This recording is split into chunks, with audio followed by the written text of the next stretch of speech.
Oe, oe, ya, ya, ya. Haha.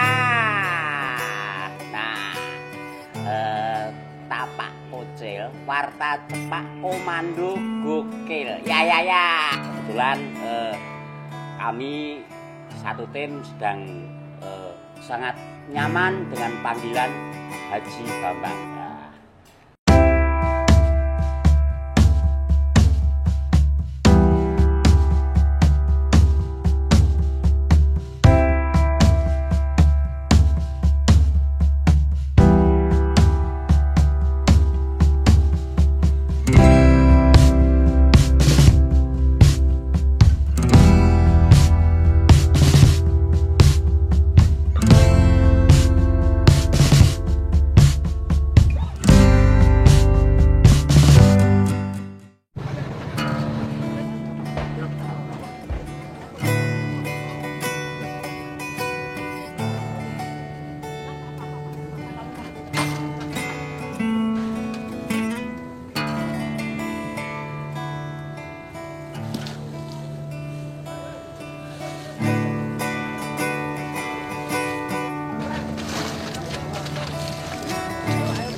Jangan Pak Gogo.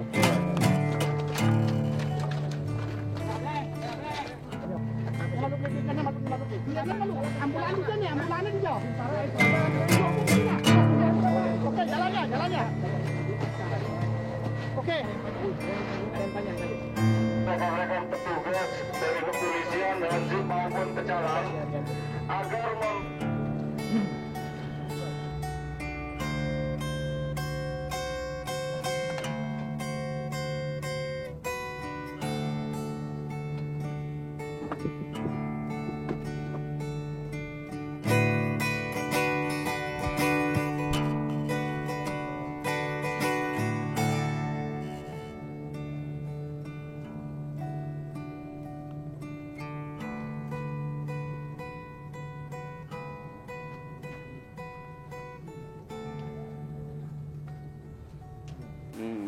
Itu sebenarnya Pak skenario daripada teroris ini, dan itu tercapai malam itu. Nah, saat bom meledak, yang pertama si sopir ini yang jaraknya kira-kira hanya 50 meter dari dari tempat pusat ledakan ya, dia mengeluarkan kepalanya Pak, ingin tahu dari dalam mobil kira-kira apa ya yang terjadi. Begitu dia ngelihat, saking asiknya ngelihat, ledakan bom yang kedua inilah memutus Pak kepalanya. Nah, sehingga waktu saya evakuasi Pak, di bagian lehernya itu masih keluar darah, jadi Pak, saya evakuasi, ya Allah, saya sampai gimana ya pihak keluarga menguburkan jenazah seperti ini.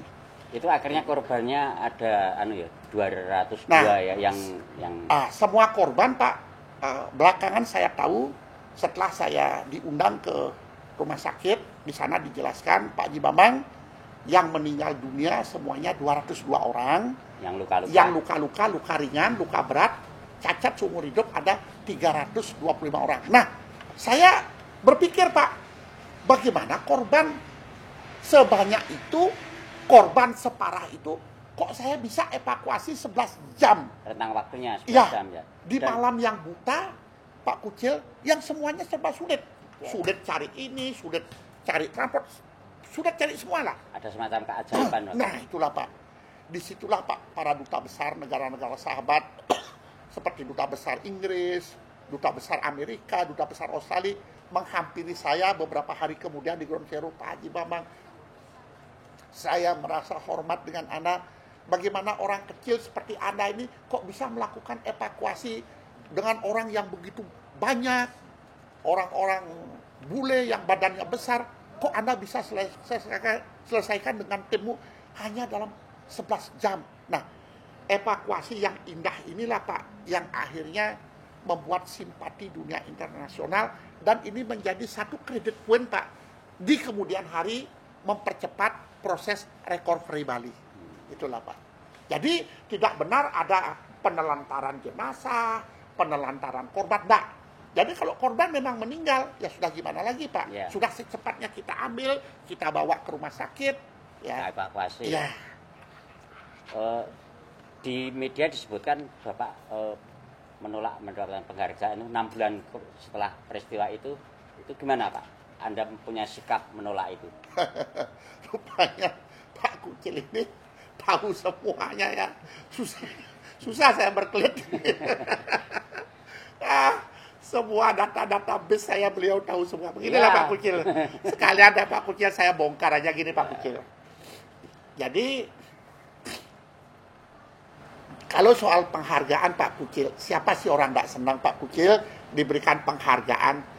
Karena penghargaan itu pada prinsipnya kan kita dihargai Pak. Ya, Karena kita diapresiasi, diapresiasi diberikan penghargaan. Nah waktu itu yang memberikan adalah dari majalah Time Pak. Dari majalah Time. Ya saya memang kenal majalah Time ini. Kalau di daerah pariwisata kenal lah. Karena turis-turis suka beli, habis beli ya di penginapan dibuang, ditinggal.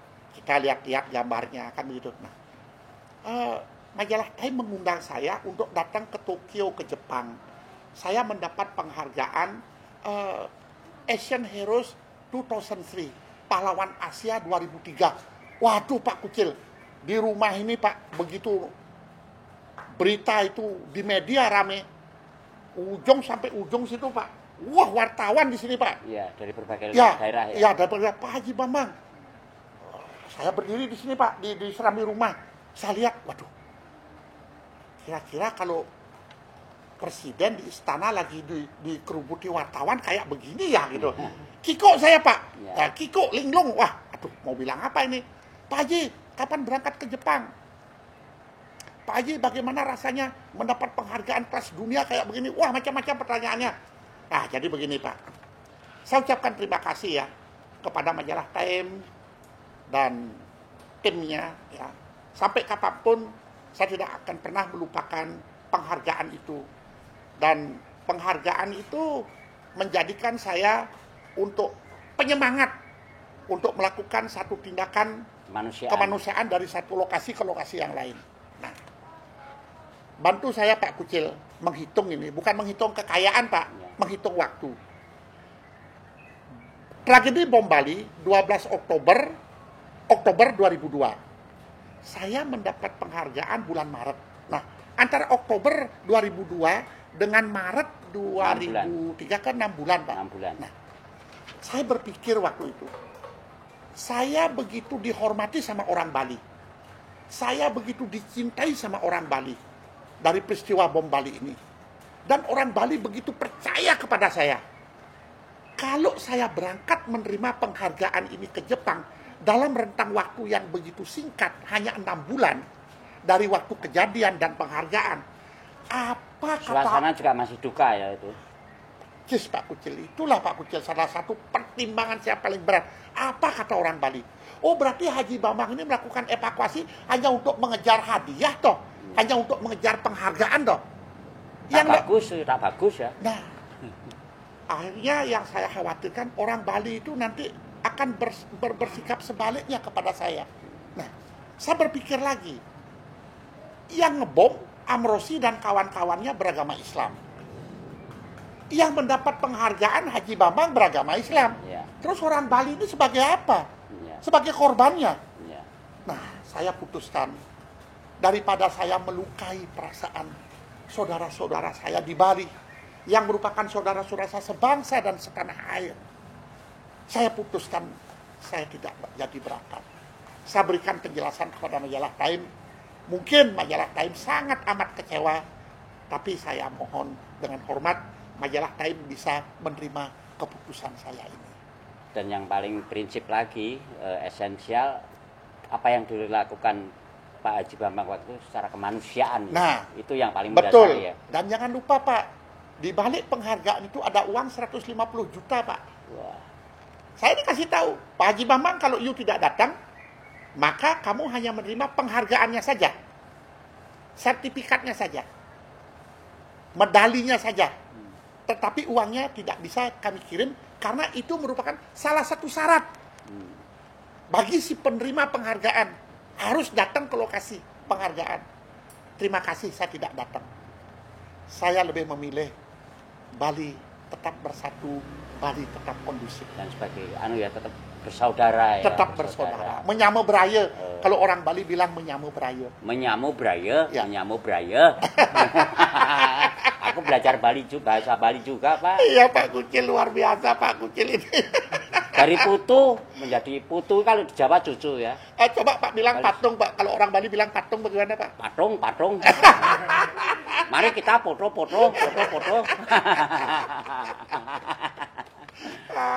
Pak Kucil ya. Lanjut Bambang, Pak. itu yang artinya Pak Bambang punya sikap selama ini dan menjadi panggilan jiwa Ya. untuk soal kemanusiaan. Nah. Nah, ini soal Pak, toleransi beragama. Wah, Dan Kak. Pak Bambang di Bali ini akrabnya bagaimana? wah kalau Mungkin pas baru Ya, ada ya. acara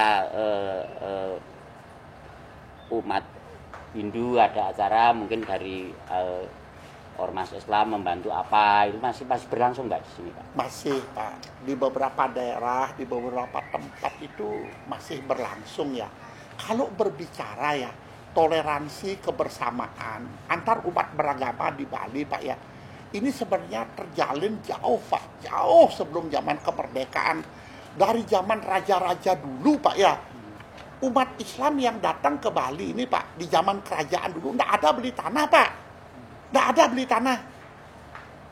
Kalau Pak nggak percaya Pak boleh tanya ke mana itu, ke Kementerian Agama Provinsi Bali itu. Waktu itu umat Islam buat masjid Pak, tanahnya dikasih sama raja Pak. Ini tanah bangun masjid di sini. Ini tanah kamu buat kampung nih, kamu dan kelompokmu, kampungmu, turun Kampung temurun Islam, ya? tinggal di sini. Besok kalau kamu meninggal, kuburan nih pakai tanah ini. Nggak ada Pak, orang Islam nggak ada. Ngumpulkan uang dulu Pak untuk beli tanah, untuk buat kampung, buat kuburan, buat masjid, nggak ada. Semua pemberian raja, dan itu terus berlanjut sampai sekarang. Kakek saya Pak, almarhum Raden Mas Bejo Prawiro, tahun 43 Pak, menikahi bangsawan Bali, anak agung rai istri mentik. Nggak jadi masalah Pak. Oleh pihak Puri, pihak keraton, dipersilahkan. Saya Pak, istri saya orang Bali lagi. Tadi saya setan, Nimade Torniari, welcome, silahkan. Bambang ambil anak saya, kata mertua saya, didik dia sebagai muslimah yang baik. Nggak jadi masalah Pak. Jadi akulturasi budaya ini sudah bagus sekali, sudah baik sekali. Makanya si teroris yang datang ngebom ini kan ingin merusak salah satunya ini Pak. Saya curiga Pak, mereka melakukan itu di Bali untuk menjadikan Bali ini sebagai Poso kedua, sebagai Ambon kedua. Karena kemana lari si pelaku ini selalu gembar-gembor. Di Bali masjid dilempar, dibakar. Di Bali muslimah yang pakai jilbab, jilbabnya ditarik-tarik, sengaja memprovokasi begitu. Supaya para penjihad itu bisa nyebrang ke Bali untuk melakukan kerusuhan di sini. Syukur alhamdulillah Pak, Allah berkehendak lain. Bali tetap aman, tentram, damai. Bali didoakan oleh banyak orang. Kita terhindar dari bencana yang kedua. Sebenarnya bencana yang kedua yang diharap itu bagaimana dengan pemboman di Legian itu sebagai pintu masuk untuk melakukan jihad di Bali, sebagaimana dia lakukan di Poso sama di Ambon. Tapi sungguh tindakan terkutuk, mereka tidak mendapat tempat, tidak mendapat jalan, tidak mendapat ridho dari Allah Subhanahu wa taala. Oke Pak, itu cerita yang sangat mengharukan bagi kita ya, menyedihkan. Kaitannya dengan ini Pak, sekarang ini juga terjadi dalam tanda petik tragedi yang lain ya, bencana yang lain ya. Kalau dulu tragedi bom Bali, sekarang tragedi pandemi nih Pak. Ya. Ini menurut Pak Bambang dampaknya, kalau dulu kan ini kan dunia ini ya, kalau yang pandemi COVID-19. Iya Pak. Ini sekarang juga terasa sekali, melebihi ya ini Pak. Saya rasa Pak ya, kalau saya baca buku ya, terjadinya Perang Dunia Pertama dan dampaknya, kemudian Perang Dunia Kedua dan dampaknya, saya kira pandemi COVID-19 ini Pak lebih parah Pak akibatnya dibandingkan dengan dampak Perang Dunia Pertama dan Perang Dunia Kedua ya. Kenapa saya katakan demikian, Pak? Di pandemi COVID-19 ini, Pak, semua, Pak, aktivitas manusia itu terhenti secara total. Berdampak segala lini ya. Berdampak sekali. Jangan jauh-jauh lah, Pak. Coba kita lihat salah satu contoh aja, saudara-saudara kita yang berkesenian, Pak. Ya. Saya 2 tahun sudah tidak pernah mendengar gamelan, Pak. Kalau lewat di Banjar-Banjar, biasanya, Pak, kalau normal itu di Banjar-Banjar itu anak-anak muda tuh berlatih gamelan, Pak. Latih tarian, Berdampak pada budaya juga ya. budaya juga, Pak. Jadi kelompok-kelompok seni, Pak, yang biasanya manggung di daerah-daerah pariwisata ya, mereka sudah tidak bisa manggung lagi. Sudah tidak punya pendapatan lagi lah dari penghasilannya sebagai seorang seniman untuk menghidupi keluarganya. Itu baru satu, Pak. Belum lagi di bidang yang ekonomi, lain. Bidang ekonomi, Pak. Pariwisata juga Iya, ya. pariwisata juga. Apalagi Bali ya, pariwisata. Menggantungkan sekali. Yang paling parah, Pak, dari dampak COVID-19 ini, salah satunya kan Bali, Pak. Ya, saya dengar itu Bali, Mataram, sama Batam. Nah, tapi yang paling parah ini kan Bali, Pak. Karena Bali betul-betul mengandalkan dari pariwisata. Begitu pariwisata ini diserang, pariwisata ini kan label, Pak, dengan isu, Pak. Ada isu penyakit, langsung sepi. Ada isu terorisme, langsung sepi. Ada isu wabah penyakit kayak kemarin, ada wabah kolera, langsung sepi. Ada wabah demam berdarah, langsung sepi. Makanya mengelola daerah pariwisata itu gampang-gampang susah, Pak. Karena apa? Sangat rentan dengan isu, Pak. Sangat rentan dengan isu. Itu loh. Semakin aman daerahnya, semakin banyak dapat kunjungan. Semakin rentan isunya, semakin dijauhi sama wisatawan. Itulah, Pak, kita di Bali. Tapi saya berharap, Pak, ini semua adalah cobaan dari Allah. Mungkin, Pak, dari peristiwa ini kita bisa melakukan satu muhasabah. Saya berpikir begini, Pak, mohon maaf. Protokol kesehatan yang ditetapkan oleh pemerintah melalui Kementerian Kesehatan yang kita sosialisasikan bersama-sama di tengah-tengah masyarakat melalui operasi penertiban TNI, Polri, Palang Merah, Satpol PP, Pecalang, dan sebagainya. Menurut saya, itu semua mempunyai arti, Pak. Arti spiritual. Contoh, Pak, pasang masker. Memang betul pasang masker. Karena dari memasang masker ini kita bisa menghindari dari tertular. Tetapi dari spiritual, Pak, saya berpikir, oh nanti setelah kita mati ya, ketika kita menghadapi pengadilan dari Yang Maha Kuasa, mulut kita akan tertutup rapat. Kita tidak bisa lagi mengelak, tidak bisa lagi membela diri, tidak bisa lagi macam-macam. Tidak lagi minta mundur ya, Pak? Tidak bisa lagi. Yang kedua, Pak, mencuci tangan dengan deterjen, dengan air yang mengalir. Begitu juga kita kalau sudah meninggal nanti. Kita tidak bisa cuci tangan dari dosa-dosa apa yang kita lakukan. Ya, kita tidak bisa bilang, ya Tuhan, saya main judi karena saya ikut-ikutan sama teman saya. Ya Tuhan, saya jinah karena ikut-ikutan teman saya. Kita sudah tidak bisa bicara begitu lagi, Pak. Tidak bisa cuci tangan. Jaga jarak. Jelas, Pak. Ketika pengadilan sudah dijatuhkan oleh Allah, manusia akan terbagi menjadi 2 golongan. Mereka yang arahnya ke surga dan mereka yang ke neraka. Karena itu, Pak, ya, pandemi ini jangan hanya disikapi dari segi kesehatan saja. Tetapi kita harus mengambil dari sisi spiritual. Karena apa, Pak? Kita ini orang beragama.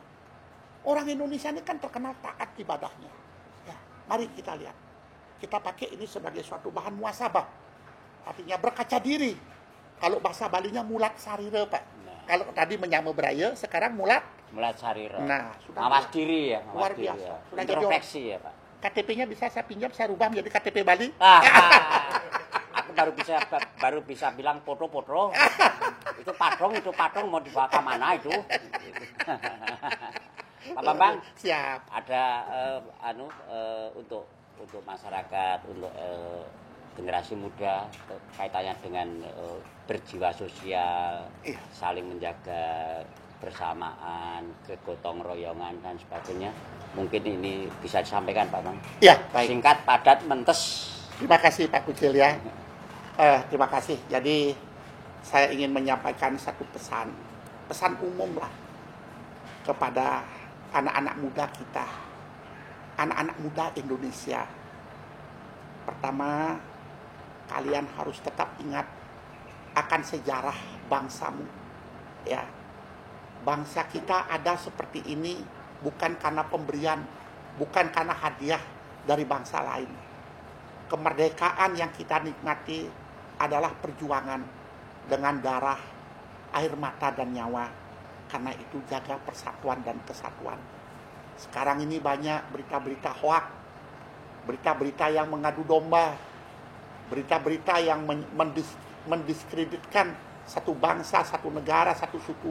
Jangan terjebak dalam perbuatan seperti itu. Ingat, bangsa kita adalah bangsa yang besar. Coba lihat prestasi-prestasi yang diukir oleh anak bangsa ini.